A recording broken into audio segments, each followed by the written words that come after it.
Everyone, welcome back to my channel, and for today's video is may share po ako sa inyo ng bago nating farm lot property na napakalapit po sa Tagaytay. Ito po yung ating highway. Ayan, this is East-West Road po. Ayan, kami nandyan po yan sa kaliwa and kanan, and from the East-West Road is around 3 minutes lang po going to the property. And if you are going to Tagaytay, diretsuhin nyo na po yung kalsada na yan. It's around 10 to 15 minutes po going to Tagaytay, and right now it's around 5 PM exactly. So ano po siya, ito po yung weather vibes natin. Ito pag diniretso nyo naman to, this is going to, pwede kayo pumunta ng Cavitex, no? So going to Manila, kung kayo nakatira sa Manila. Pero kung gusto nyo mas mabilis, is very accessible ito, dito. Yan. So ito, diretsuhin nyo lang yung highway na yan. Ito, ang tawag dito East-West Road. Pag sinerch sa Google Maps, yan, diretsuhin nyo lang yan. That is going to Calax, yung silang interchange guys. So ano to, so isakabit ko yung camera natin to the helmet. Ayan, magmumotor tayo. Ayan, dito. So kakabit natin itong camera para makita nyo kung gaano siyang ka-accessible from this highway. Na actually, ano siya, very, what do you call this, kumbaga tinatawag nila is prime lot, no? So malaki yung potential. So yeah, we'll be going to the property. Kabit natin yung camera, going there. Then from there, I will also show you drone shots and everything. So napakaganda nito guys. Kaya yung Tagaytay, diretso yun yung kalsada nito. And marami dito, mga kainan, yan, mga sikat na mga falls and more. Yan. So tara, let's go. Puntahan natin yung ating property na napakalaki guys. May mga 1,000 square meter, 700 square meter, and so on and so forth. So let's go. So ngayon, magmumotor na tayo papunta sa property. So nilipunan muna tayo dito. So going to the property, yan, dadaan tayo sa East-West Road. Yan, kakanan tayo. Pag dinaretso nyo yan, 10 minutes to Tagaytay, 10 to 15 minutes dito pa Manila. So tara, let's go guys.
Nandito na tayo sa property natin. So this will be the entrance. Ayan.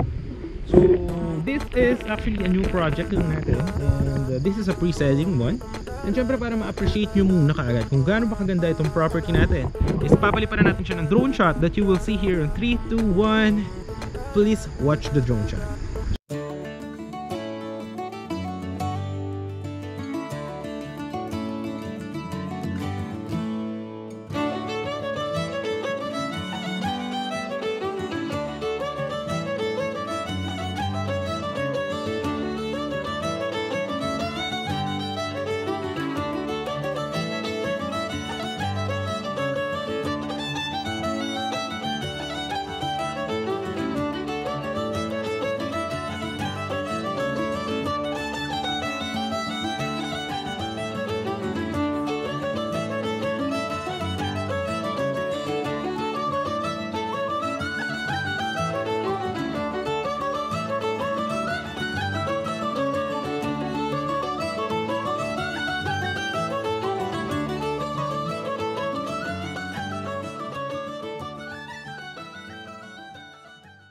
So alright guys, nakita nyo naman yung ating drone shot. So yan, ito yung ating magiging right of way from the Barangay Road. So nakita nyo naman yung kalsada natin from the highway going to East-West Road is around 2 minutes lang tayo dun, di ba? Actually 2 minutes lang. So diretsuhin natin to guys, para makita nyo yung mga ano rito, yung surroundings. But this pre-selling one, so makikita nyo lang dito is lupa lang, no? So right, may mga available tayo dito ng mga 1,000 square meter, 700 square meter, and very affordable po siya dahil dito kasi guys right now 5:30 PM na, so napakalamig guys, no? Yung weather talagang good for retirement lot, parang ganyan. So yeah, this will be a concrete road. Yan, ito po yung maging concrete road natin. So dire-diretso lang po yan papunta doon. Then from there, actually maganda siya kasi magkakaroon siya ng mga perimeter fence, lines for water and electricity, and so much more. So siguro guys, para makita nyo muna kung ano ba yung magiging sample na itsura ng ating property na ito is I will show you the drone shot of our finished project, mga finished projects namin na nakatira na. So ayan po siya, please watch here on our drone shot ng mga finished projects.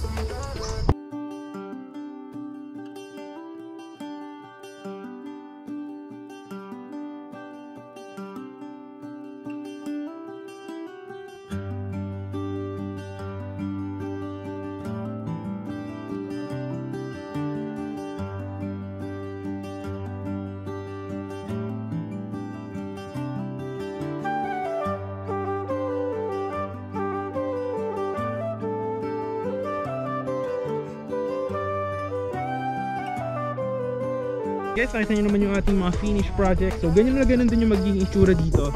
So meron din parang siyang mga concrete road, drainage, may guardhouse, right? So dire-diretso tayo dito guys. Nakita nyo, may mga 1,000 square meter, yes. And actually dito guys, marami ng mga rito, yung lines for marami dito yung mga bilihan, mga markets, mga palengke, malls, may mga malapit din, mga Robinson, SM13 malapit din, and to Manila very accessible. So ito na yung equipment natin, nagsisimula na tayo mag-clear out ng ating road tracing para magkaroon tayo ng yung pag nakuha natin road tracing, tsaka lalagyan ng mga drainage, concrete road, and so whatever. And this guys, yung ating price is exclusive na po yan ng transfer fee natin. So kailangan nyo lang po is yung inyong 2 valid IDs and yung inyong TIN ID para ma-process po natin sa BIR. So yan, tara guys, dire-diretso po tayo. So yung concrete road natin na gagawin, dire-diretso po yung papunta doon. Right? So dire-diretso po tayo dito guys. Ingat-ingat lang, medyo maputek kasi umambon. Pero yan, dito guys magkakaroon yan ng mga available na mga lots natin. Actually maganda to kasi farm lot. Pwede ka maglagay ng kubo, magtanim-tanim, no? For getaway lot. Pwede ka na maglagay ng any house, no? Mga bawo, may naisip ka small house, lagyan mo ng parang retirement house, pwede rin siya guys. Okay, dire-diretso lang po tayo dito. Medyo madilim na lang po kasi mga 5:30 PM na po tayo nakapunta dito. Right, so dire-diretso lang tayo dito guys. Then from there, we'll show you kung saan yung mga available natin ng mga lots. Ingat-ingat lang. Right. So malapit na tayo. Pero ito guys, makikita nyo, kung nakita nyo yung mga finished projects natin, so may concrete road po siya and meron siyang mga lines for water, electricity. Hi guys, so around there po yung ating mga available lots. Meron po mga 1,000 square meter, meron po mga 700 square meter. So yung 1,000 square meter, last ano na lang po siya, last 10 lots, no? 700 square meters, last ano na lang po siya, 3 lots.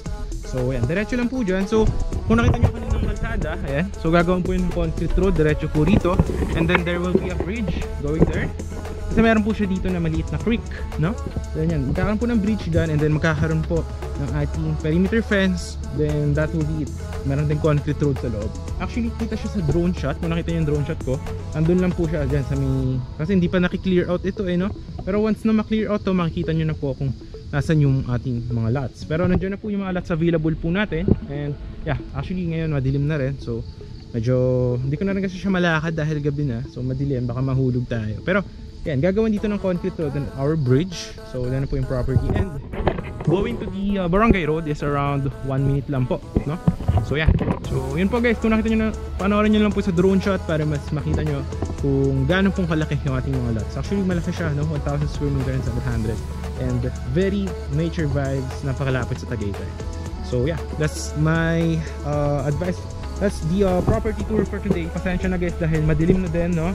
So hinabol ka lang kasi natin sa schedule natin para makita natin yung site, para mapakita ko sa inyo yung site, and syempre mapuntahan nyo din, lalo yung mga OFW natin ng mga nanonood siya. Pero yun na siya guys. Hindi nyo pa kasi siya ma-appreciate dahil nga this is a new project and pre-selling. So yeah, i-develop pa siya talaga. And makita nyo naman, masukal pa yung ating mga gubat dito, yung ating puno, no? So yeah, pero dyan na siya guys, straight ahead. And yeah, kita nyo naman sa drone shot, yun na po yung aerial shot nya. Ano na siya tawag nito, mga puno lang po yan, no? Then yung mga subdivision din dito ng mga malapit, no? So actually good for housing din to, no? Pero this one is a farmland project. So yun guys, maraming salamat sa panonood. If you do like this one, and hit yung ating like, share, and syempre kung makalimutan subscribe yung ating channel for more videos, no? Parating natin. Pero yung lupa pala doon guys, yeah, ganito lang, halos same lang din ng ganito. May mga saging, makita nyo yan, may mga saging ganyan, tapos yan, may mga puno, pero i-clear out pa siya, so hindi mo pa siya totally makikita. Pero yung ibang puno na nandyan, kung bawa nabili mo yung lot and hindi naman siya madadaanan ng drainage and concrete road, hindi naman siya tatanggalin, no? And kung hindi siya malalagyan ng perimeter fence na 2 meters yung taas po natin. So yun, actually very good to, good investment, no? And very near to the highway. Kaya yun guys, maraming salamat sa panonood. Hope you are having a great day, have a great weekend. God bless po sa lahat and thanks for watching.